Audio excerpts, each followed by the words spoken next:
Do'stlik tumani muzeyi. Tarix nafasi saqlangan, kecha va tarixni o'zida mujassam etgan go'zal manzil. Ushbu manzilda ko'rishingiz mumkin bo'lgan eksponatlar kecha va bugunni bog'lay olgan. Qolaversa, avlodlarga ma'naviy ko'prik vositasini o'tamoqda. Assalomu alaykum azizlar. Sizlar bilan qadam ko'rsatuvda yana birgamiz. So'zimiz avvalda aytganimizdek, Jizzax viloyati Do'stlik tumanidamiz. Aynan mana shu tumanda tuman tarixiga oid maxsus muzey tashkil qilingan. Ana shu muzey haqida batafsil ma'lumotlarni aynan bizning qadam ko'rsatuvida ko'rishingiz va guvoh bo'lishingiz mumkin. Shunday ekan, bizda qoling, bizdan uzoqlashmang. Bizning Do'stlik tumanimiz 1970-yil 16-oktyabrda tashkil etilgan ma'muriy markaziy Do'stlik shahri xalq deputatlari Do'stlik tuman kengashining 1983-yil 21-apreldagi 188.4 sonli qaroriga asosan Do'stlik aholi punktiga tumanga bo'ysunuvchi shahar maqomini berishgan. Hozirda Do'stlik tumanimizda bitta shahar, 12 ta mahalla, fuqarolar yig'ini, jumladan Chinobod, Alisher Navoiy, Sartepa, Navruz, Oltinvodiy, Qahramon kabi mahallalar mavjud.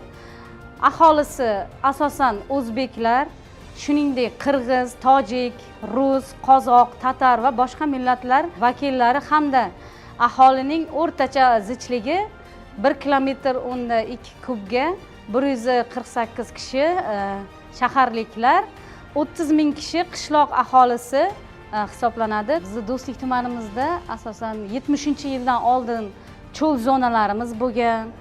70-yillar chorvachiliklar kelib, ochilib, takomillashib boshlagan. Do'stlik tumani muzeyi bu maskanga qadam qo'ygan inson oddiy bir dargohga emas, vaqt bilan suhbatlashadigan, tarix nafasi saqlangan ma'naviyat dargohiga kirib kelgandek bo'ladi go'yo. Chunki muzey bu o'tmishning sukuti emas, u millat xotirasi, avlodlar izi va bugunni anglatib turuvchi tirik tarixdir. Bu yerda saqlanayotgan har bir eksponat shunchaki buyum emas. Ular bir davrning guvohi. Kimdir tutgan mehnat quroli, kimningdir xotira surati, qadimiy hujjat yoki milliy liboslar. Bularning har biri ortida inson taqdiri, zamon ruhi va xalq hayoti mujassam. Do'stlik tumani muzeyiga nazar tashlar ekansiz, hududning kechagi qiyofasi asta-sekin ko'z o'ngingizda jonlana boshlaydi.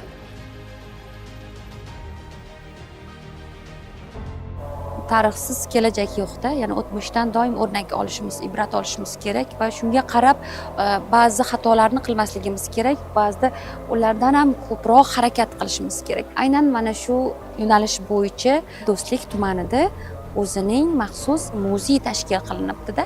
Bu muzeydagi eksponatlarni qanday yig'dingiz? Eksponatlar qayerdan olib kelindi yoki bo'lmasam bunga bevosita bir homiylar yordamida bo'ldimi? Qanday bo'ldi? Aynan mana shu muzey to'g'risida batafsil ma'lumot berib o'tsangiz. Har qanday joyda o'zini katta kichkina tarixi bo'ladi degandek, shuning uchun biz ham mana shu qanday islohotlar natijasi odamlarga eski davr bilan mana shu yangi davr taqqoslash kerak bo'lsa, buni to'g'ri xulosa chiqarish uchun desak, menimcha to'g'ri bo'ladi-da.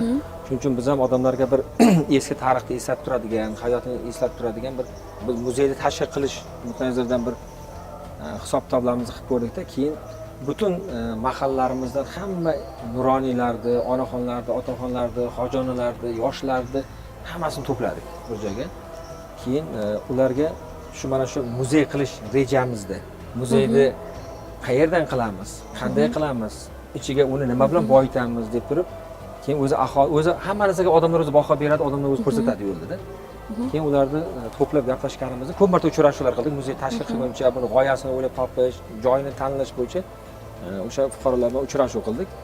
Keyin fuqarolarning o'zi shu yo'lni ko'rsatdi. Hammaga aytildi shu yerda turib, o'sha katta yosh katta nuroniylar shunday dedi, hamma o'zida bor tarixiy o'sha buyumi bo'ladimi, tarix bilan bog'liq bitta oddiy rasmi bo'ladimi, qanaqangi hujjat bo'ladimi, hammasini olib kelib shu muzeyga qo'yamiz. Shu qaysi xonadon topshirsa, mana shu xonadondan taqdim qilingan muzey uchun deb turib yozib qo'yamiz degan ekan. odamlarni uyida baribir elchilikda chiqadi. Shunchalik men kutgandan ko'ra umuman tasavvur qilmaydigan darajada shunchalik buyumlar yig'ildiki, eski narsalar. Hozir shu muzeyimizda biz qilmoqchi bo'lgan joyimiz hozir torliq qilib qoldi. Lekin biz harakat qilib joy tanlab qo'ygandik, shu yerga hozir sig'dirishga harakat qildik. Agar sizda biron bir narsangiz bo'lsa-yu, ma'naviy xazinangiz bor, siz uyingizda turibdi, sandiqda turibdi. Uni hech kim ko'rmaydi. Siz uni asradingiz, 70 yil asradingiz, 80 yil asradingiz. Aytasiz, ma'lum bir odamlarga aytasiz. Lekin va siz vafot etasiz. Afsuski sizning farzandlaringiz xuddi baxt asarlar yaratdi, lekin uni farzandlari shunchaki yoqib yuborishgan. Lekin endi keyin asrlar o'tgandan keyin baxtning asarlari qimmatbaho asarga aylandi. Agar baxt o'sha asarlarini muzeyda turganda edi, hozir bu yetib kelardi xalqqa. Xuddi shunday. Bizning maqsadimiz Do'stlik tumanidagi xalqning merosini saqlash. Uni kelajak avlodga yetkazish. Boyagi joyimizga qaytamiz. 70 yil sizning uyingizda ma'naviy xazinangiz o'zingiz saqlaysiz, lekin ertaga sizning farzandlaringiz uni saqlaydimi, yo'qmi? Uni bilmaysiz. Menda bir asar bor. Uni ertaga farzandlarim u tushunmasmi? Agar men uni muzeyga topshiradigan bo'lsam, bundan butun bir xalqimiz foydalanadi. Bundan butun bir kelajak avlod buni asrlar davomida yetkazadi. Shuning uchun bu yerda muzey tashkil etildi. Ikkinchidan, agar siz o'zingizning ota-onangizni bilmasangiz, bu hamma sizga kim ekanligingizni o'rgatadi. Agarda muzey tashkil etilsak, biz do'stlik qanday kelib qolganligini, qanday bu kelajak deyilayotgan nimaga cho'l bo'ldimi, ertaga qayta cho'l bo'lishi mumkin. Bu esa og'ir ahvolga olib keladi. Minglab odamlar bu muzey o'zlashtirildi, cho'llar qayta tashkil etildi. Ba'zi yoshlarimiz o'ylaydi, suvni isrof qilmaslikka aytsam, darslarimizda shu Mirzo cho'lni o'zlashtirish jarayoni kelsa, cho'l bo'lganmi deydi. Xabari yo'q. Keyin o'ylaydi, cho'l. Va yana qayta cho'l bo'lishi mumkin. Chunki bilasiz, xo'sh, Markaziy Osiyoda iqlim o'zgarishlari yuz beryapti. Buning natijasida suv muammolari kelib chiqyapti. Demak, bizning xalqimiz suvni juda tejamkor qilib tejash kerak. Bu xalq tushunishi kerak. Albatta muzey kerak. Shuningdek, bu maskanning yana bir muhim jihati u faqat tarixni saqlamaydi, balki yosh avlodni ma'naviyatga chorlaydi. Chunki o'z o'tmishini bilgan inson kelajakni ham anglay oladi. Shu ma'noda muzey yoshlar uchun jonli darsxona. Bu yerda tarix kitob sahifalaridagina emas, bu yerda tarix kitob sahifalarida emas, balki haqiqiy dalillar va yodgorliklar orqali namoyon bo'lgan. Muzeyimizda hozir shunday plan qilganmiz, reja qilganmiz. Mana shu yoshlar shaharchasiga olib kelmoqchimiz kattaroq joyga. Chunki haqiqatan buyumlar sig'may qoldi. Tashkil qilganimizdan keyin o'sha odamlar ko'pchiligini esdan chiqargan tarixim eslandi. Juda ko'p eski kerak bo'lsa shu fuqarolarni o'zini esdan chiqarib qo'ygan. Qayerda uyini bir chekkasi qolib ketgan katta Buyumlar olib kelib ko'rsatishga arziydigan, yoshlarga namuna ko'rsatishga arziydigan darajadagi buyumlar, kiyimlar, hamma narsa, o'sha rasmlar, o'sha qanaqa bu yerga tuman tashkil topganda qanaqa katta ilgari mehmonlar kelgan masalan, qanaqangi bu yerda ishlar amalga oshirilgan, bu yerda kimlar chiqqan, hammasi o'sha muzeyga qo'yilgandan keyin muzeyga o'zini shu tarixiy narsalarni bergan odamlar ham o'zi hayron qoldi. O'zlari kelib tashkil topgandan keyin ko'rib, hammasi mana qanaqa katta. To'g'ri, davri qisqa. Masalan, tumanda tashkil topgan nuqtai nazardan 60 yil to'layotgan bo'lsa, lekin boyagi muzeyga qo'yilgan eksponatlarni o'ziga xos bo'lgan, aynan shu tumanga taalluqli bo'lgan buyumlar. Bizda eksponatlarimizdan mahallalarimiz tarafdan yig'ilgan eksponatlarimiz mana chiroq 70-yildan buyog'idagi mana taroqlarimiz bor, qadoqlarimiz bor. Mana qolaversa samovarlarimiz bor, mana soatlarimiz bor. 70-yillarda mana shunaqa soatlar ishlatganimiz. Hozir hammasi hozirda qo'l soat bo'lib ketgan. Mana bu yerda yana baliqdan yasalgan, oldin bizada nima deylardi, kelinlikda sarpoga qilinardi. Mana qadaqlari bilan, choynak qadaqlari bilan. Keyin bu yerda mana kelinlarimiz bor. Qo'l samovarlarimiz, kublarimiz bor, qo'l kublarimiz. mana 80-yillardan buyog'ida olib kelingan mana birinchi bizlarda ko'rgan 81-yil televizorlarimiz bor, radiolarimiz bor. Mana bizning kiyimlarimiz, milliylik kiyimlarimiz bor mana. 1940-yildan 1950-yillarda mana shunaqa choponlarimiz kiyilgan, mana shunaqa kiyimlarimiz kiyilgan mana. Bizni oldingi kiyimlarimiz, mana milliy kiyimlarimiz bo'lgan. Tarixda o'z davrida juda ham chiroyli bo'lib kiyingan mana milliy kiyimlarimiz. Hozirda yoshlarimiz oq kofta, qora yubkaga o'tib ketgan bo'lsa, bular o'z davrida juda ham o'ziga kerakli bo'lgan milliy liboslarimizdan bo'lgan. Yoshlarimizga namuna sifatida mana tariximizdagi bilimlari qolishligi, jamlanib nimali bo'lishligiga mana shu eksponatlarimizni olib kelib jamlab qo'yganmiz. Biz hozir shu muzeyga shunday qilib qo'ydikki, maktablarga kelishib, yoshlar bilan agentlik bilan kelishib, haftada grafik qo'yib turib, ularni olib kelib shu kichkina bir ma'naviy ozuqa nuqtai nazaridan shu muzeyga aylantirib vaqtini to'g'rilab shunday qildik. Bolalarni maktab o'quvchilari, ayniqsa mana yangi avlod uni ko'rmagan, hozir yangi avlod Xudoga shukr shunday bir yangi zamonda yashab kelgan. Ular uchun mana eski buyumlar, unaqangi yerdagi o'tgan oldingi masalan qiyinchiliklar aks etgan hamma narsani qo'ygandan keyin ular ko'rib hayron qolyapti. Bu narsa haqiqatan bo'lganmi yo'q? Mana Islom sivilizatsiyasi muzeyi tashkil topdi-ya. Va buni odamlar qiziqishi umuman o'zgardi. Xuddi shunday. Do'stlik tumani muzeyiga 5-sinf o'quvchilarini olib kelganimda ekskursiyaga, ular muzey borligini bilishyapti. Va ko'rishyapti va qanday o'zlashtirilganini bilishyapti. Va muzeydan faxrlanyapti, qarang. U bolada qanday his tuyadi? Bu deydi bizning qishlog'imizdan deyapti. Ko'ryapsizmi? U o'sha insonga vatanparvarlikni uyg'otyapti. Bu deydi bizning qishlog'imiz deyapti. Faxrlanyapti sinfdoshlariga. Bu bizning mahallamizda turadi deyapti. Qadimgi turmush tarzi, mehnat an'analari, qishloq hayoti, xalqning urf-odatlari va madaniy merosi muzey ekspozitsiyalarida o'ziga xos tarzda aks etgan. Mahalliy aholi bilan, shu tuman ahli bilan tashkil qilindi. O'zimiz yerdik, aytaymi, mahalla 12 ta mahalladan butun odamlar hammasi hamma topgan buyumlarini olib kelib topshirdi. Haqiqatan qo'yishga arziydigan, tashib qilishga arziydigan bir Muzey qilsa bo'ladigan bir tuman muzeyga aylandi. Juda chiroyli bo'ldi. Baho o'zi aholi baho emasmi? O'sha aholiga o'ziga juda manzur tushdi. Shuncha hammasi o'zlari kelib, men o'zim bir ikki marta kirganimda odamlar kirib ko'ryapti-da, tanishyapti-da, keyin bir-biriga mana aytib beryapti. Mana shu rasmdagi, mana shu mening bobom bo'ladi deb ularga o'ziga tushuntirib beryapti. Masalan, o'sha cho'lda tashkil topganda qanaqa mehnat singan misol uchun, qanaqa masalan tumanga shu tarixda qolgan katta-katta ishlar qilib, shuni g'ururlanib shu yerda aytib beryapti oilasiga kelib turib. Mana bu ham bitta kichkina muzeyda bir ma'naviy oziqasida.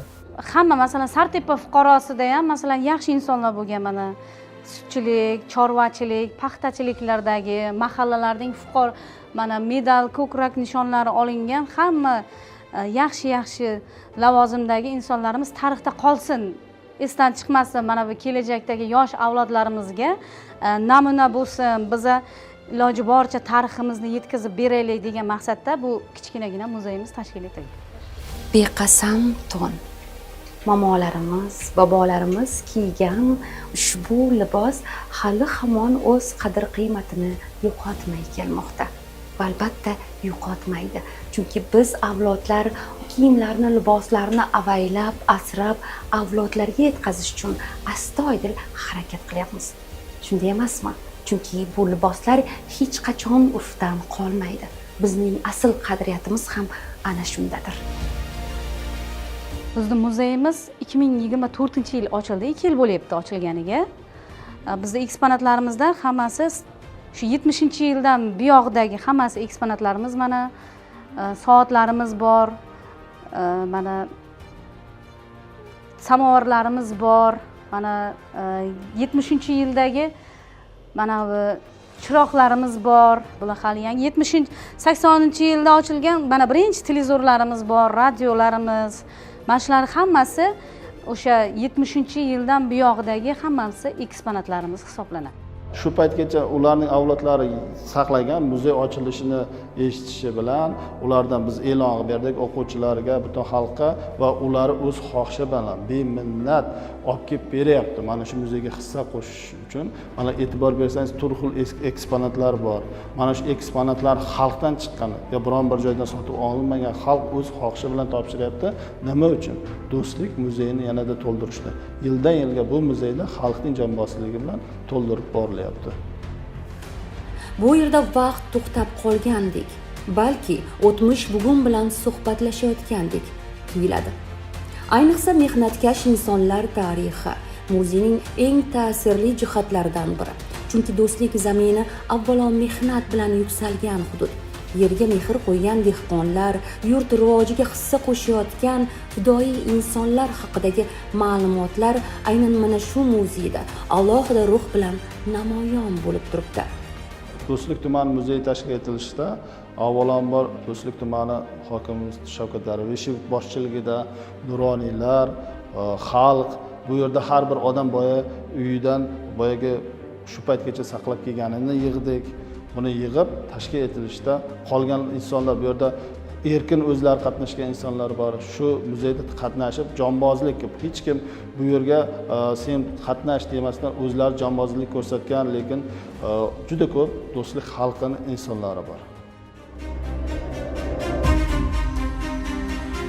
Ushbu eksponatlar ortida nafaqat tarix, balki sabr, matonat va hayot falsafasi mujassam. Muzeyning har bir burchagida milliylik hissi sezilib turibdi. Qadimiy hunarmandchilik namunalari, milliy buyumlar, eski uy ro'zg'or ashyolari insonni beixtiyor o'tmish sari yetaklab ketadi. Go'yo bu ashyolar orqali bobolarning ovozi eshitilayotgandek. Bizni tumanimizning bu tumanimizdagi Do'stlik tuman tarixi muzeyini tashkil topishiga avvalambor eng birinchi asos solgan hokimimiz Darveshev Shavkat To'rayevich, mahallalar uyushmasi raisi, hamkorlikda bizda afg'on urushidagi mahallalar faollarimiz bor, o'sha kishilar asos solgan. Hammasi mana shu eksponatlarni yig'ishimizga ham, mana shu joylashuviga, hamma mana shu tumanimizning o'rtacha kichkinagina qilib, chiroyli qilib, hamma narsasini joylashtirishimizga shu mahalla fuqarolari ham katta yordam ko'rsatib, mana shu eksponatlarni yig'ishimizga ham sababchi bo'lgan. Bugungi kunda muzeylar qadr-qimmatga ega bo'lgan eksponatlar saqlanadigan muqaddas bir joyga aylanmoqda desak, mubolag'a bo'lmaydi. Ular millatning ma'naviy ustuni, xalq xotirasining qo'riqchisiga aylanmoqda.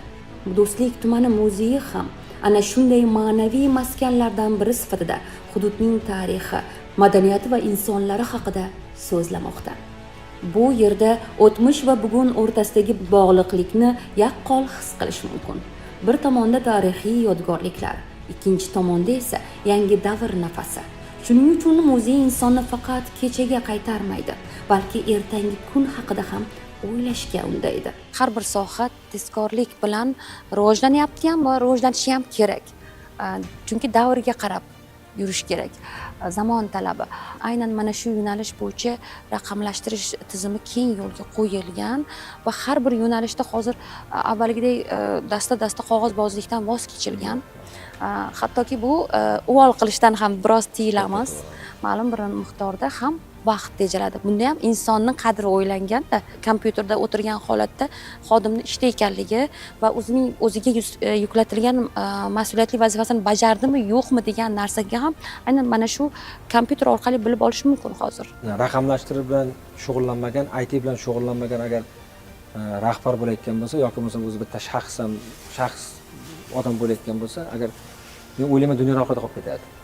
Chunki mana hozir sun'iy intellekt qanaqancha hozir buni ta'riflab bo'lmaydi. Hozir odam qilish mumkin bo'lmagan narsalarni sun'iy intellekt bajaryapti. Hozir mana har kuni yangiliklarda ko'rib hayron qolaman, televizorda ko'rsatyapman, axborotlarda. Har kuni robotlar yangi avlod chiqib kelyapti, masalan. Umuman sun'iy intellekt, IT soha rivojlanib ketdi. Xizmat turlarini qarang, qanchalik hozir turi kengayib ketdi. Ijtimoiy tarmoq orqali xizmatlar yo'lga qo'yilyapti. Oddiy bir magazinga bir zakaz qilsangiz ham, shunday ijtimoiy tarmoq orqali, to'g'rimi? Sun'iy intellekt hammasi mana shu programma, sun'iy intellekt mana shu yoshlarga IT sohasiga bergan e'tibori natijasi. Yana ham bu muzeyni kattartirib, xudo xohlasa, mana bu ichki ishlarimiz, davlat soliq inspeksiyasi, maktabgacha ta'lim yo'nalishlarimiz bor, mahallalarimiz bor, qolaversa tibbiyot korxonalarimiz bor, больницаlarimiz hammasini alohida qilib, juda ham chiroyli qilib kattalashtirish niyatimiz bor, xudo xolasa, rejalashtirmoqchimiz.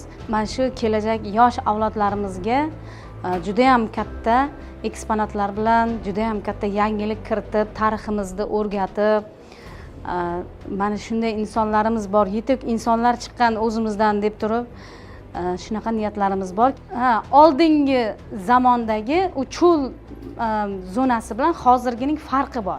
Hozirgi yil bilan oldingi yilni solishtirish maqsadida juda ham chiroyli o'sha marketini qildirish niyatim bor, xudo xolasa. Bu kelgusi yoshlarimizga ham juda ham katta ta'sir qiladi degan umiddaman. Oldingi davrimiz qanday, hozirgi kelajagimiz qanday? Mana do'stligimiz innovatsion shahar bo'lyapti, o'zgarishlar juda ham katta. Keyingi yillarda muzeylarga bo'lgan e'tibor yanada ortib bormoqda. Tarixni asrash, milliy qadriyatlarni saqlash va ularni kelajak avlodga yetkazish davlat siyosati darajasiga ko'tarildi. Bu esa muzeylarning jamiyat hayotidagi o'rnini yanada mustahkamlamoqda. Avval ham ta'kidlaganimizdek, Do'stlik tumani muzeyi bu shunchaki eksponatlar yig'indisidan tashkil topmagan. Bu yurt xotirasi, bu zaminda yashagan insonlarning hayoti, orzusi va mehnatini o'zida saqlagan ma'naviy xazinadir. Moziy bu xotira albatta. Chunki o'sha davrlarda mana hech kim o'ylabdiki, mana shunday hozirgi vaqtdagi mana shunday davr bo'ladi. Mana shunday buni hech kim tanimaydigan bir do'stlik shahriga aylanadi, tumaniga aylanadi deb hech kim o'ylamagan edi. Mana endi oradan 50 yil, ya'ni yarim asr o'tibdiki, mana do'stligimizni qanday bo'lganini hozirgi vaqtda hamma mana o'z ko'zimiz bilan o'zimiz guvoh bo'lib turibmiz. O'sha davrlarda bo'lgan o'sha qiyinchiliklar, o'sha mashaqqatlar, o'sha mehnatlar hammasi mana hozir hammasi ro'yobga chiqdi. Bunyodkorlik ishlari amalga oshirildi. Hamma yerda mana tinchlik, farovonlik, barcha yerlarda mehnat qilayotganlar shu vatan uchun, shu do'stlik uchun harakat qilmoqdalar. Shu bois bu maskanga tashrif buyurgan inson faqat tarixni ko'rib qaytmaydi. U insonlar o'zligini, millatining qadrini va vaqtning naqadar qimmat ekanligini yana bir bor his qilib, oltinga teng ma'naviy ozuqa bilan qaytadilar. Chunki muzeylar o'tmishni saqlab, kelajakka nur beradigan muqaddas dargohdir.